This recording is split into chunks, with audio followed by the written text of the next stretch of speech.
So this is how we prepare the cucuzza. The skin is very tough, so you're going to need one of these vegetable peelers. The smaller ones don't seem to work, and you're going to need a knife. So what I do is I cut off the end, and I cut it into a manageable piece.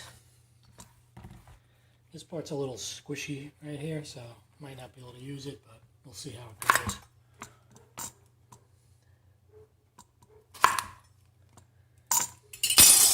The inside of the cucuzza, it's got a lot of, like spongy material and seeds. So what we're going to do is we're going to peel it, scoop out all the centerpiece, and then we'll be left with the flesh around here. I'll show you what that looks like in a second.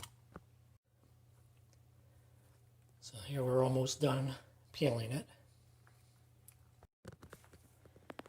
Okay, so once I cut them in smaller pieces, I cut them in half, and you can see the seeds inside, and these seeds are totally inedible. They're huge, like rectangle shaped seeds.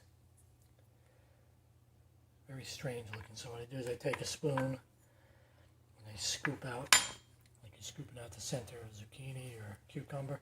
Scoop them all out. Make sure there's no seeds hiding in the flesh. Sometimes there'll be one in there and you don't want to bite into that. So then I take these pieces and I'll cut them into little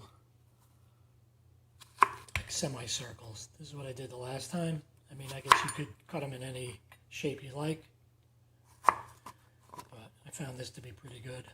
So what I'll do is I'll cut these all up, prep them, and then I'm going to make the sauce. So here we got all the cucuzza sliced up, probably like 1/4 inch little semicircles. Like I said, you could probably cut them any shape you like. This is just the way I did it last time. It seemed to work out good. So I'm taking some fresh garlic, smash it down, dice it up like that. A little bit of extra virgin olive oil in the pan. Get that nice and warm. Then I'm going to put the cucuzza in there, saute it until it's nice and tender. Then I'll take it out and I'll make the tomato sauce. And then when the sauce is done, I'll put the cucuzza back into the sauce,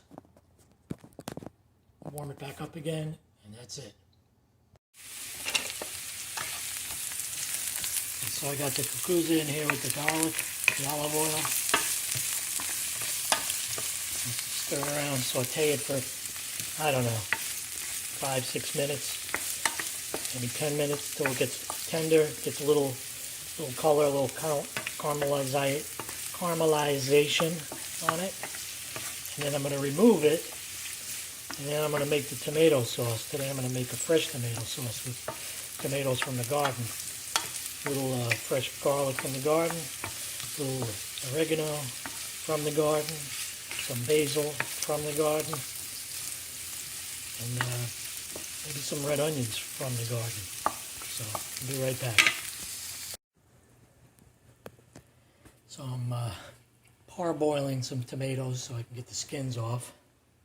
And here's one that I got, nice heirloom tomato, diced up.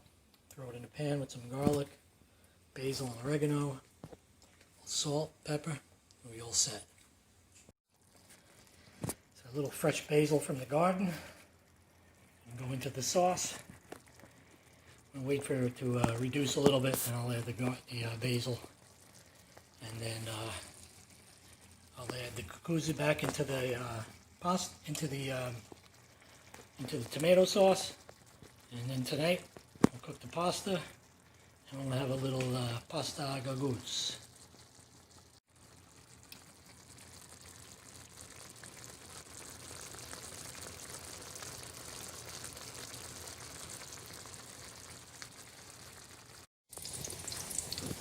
And that's what the finished cucuzza looks like. It's a tomato sauce, salt, pepper, garlic, basil, olive oil, fresh tomatoes, and fresh cucuzza. Boil in some water now for the pasta. And I'm making some turkey meatballs.